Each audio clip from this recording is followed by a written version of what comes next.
बलात्कार गर्ने 85 जना बालबालिका मार्ने अनि मैले गरिन भनेर प्रधानमन्त्रीले गृहमन्त्रीले नजानेर कुन हाम्रा ससुराले जान्छन् तिनका बाबुले जान्छन्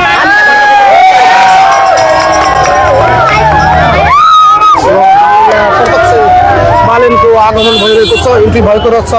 र यहाँ एकदमै चाहिँ देखिरहेका छौँ र यहाँ तपाईँले प्रत्यक्ष देख्न सक्नुहुन्छ बालेनको एन्ट्री भइसकेको छ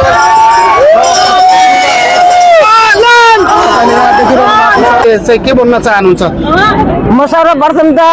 नमस्कार गर्न चाहन्छु र म के भन्न चाहन्छु भने यत्र हामीहरू जनसङ्ख्या उभिएका छौँ यहाँ हामी बालिन्छाको त्यो भेट गर्न बालिन्छालाई भेट्छौँ भनेर हो किनभने उहाँको नाम एकदम अहिले प्रत्यक्ष भएको छ कि प्रधानमन्त्री हुने भनेर हामीले डाको लगाइरहेका छौँ भने एकचोटि बालिन्छा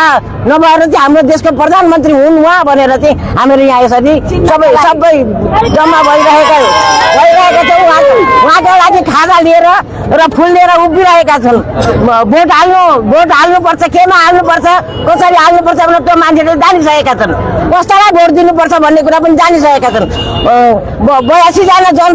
बालकलाई मार्नेलाई भोट दिएर अब अहिले जिताएर झन्डा लिएर केही काम छैन घन्टी बोलाउनुपर्छ घन्टी 70 जना 72 जना मार्ने बालकहरूलाई 82 जना मार्ने बालकहरूलाई भोट हालेर त्यसलाई पनि भोट हाल्छन् त्यसलाई पनि जित्छन् त्यसलाई कसैले जिताउनु हुँदैन मेरो मनमा लागेको कुरो यही नै हो अरू केही भन्नु छ भने सबै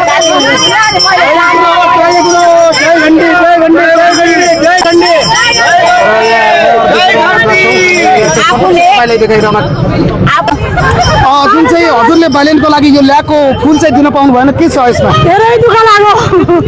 भेट्नै पाइएन फुल दिन भन्न सकेको दिनै पाइएन तर दिन पाइएन हजुर त्यही पनि घन्टी बजाउने हो सरकार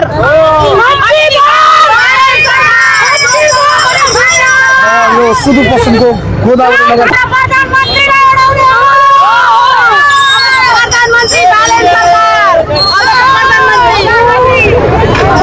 जुन चाहिँ बालेनलाई देख्नै पाउनु भएन भन्ने गुनासो के भयो देख्नै पाएन बालेनलाई भेट्न आएको बालेनलाई भेट्न युवा भाइ पनि तपाईँले यहाँ देख्न सक्नुहुन्छ बालेनको लागि भेट्नका लागि भनेर मात्रै आउनुभयो तर उहाँले भेट्नै पाएन